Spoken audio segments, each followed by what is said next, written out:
Hi, my name is Darek. I'm a physiotherapist from BMJ Physiotherapy Clinic. An ergonomic chair should be customizable to fit your body perfectly. Now let's learn how to calibrate your new ergonomic chair for optimal support and comfort.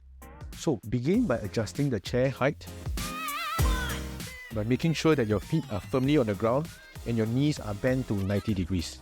Your elbows should be bent at 90 degrees, resting comfortably on the armrests or at the desk. Now let's focus on the seat. If you have longer legs, you might want to slide the seat forward so that your thigh is fully supported.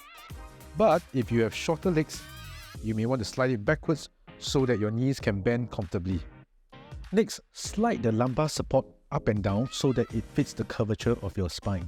Adjust the headrest to cradle the natural curve of your neck. Use it to prevent your head from leaning forward or sticking out like a turtle. So your ergonomic chair is designed to provide support. But the key to reducing back strain is to remain active even as you are sitting.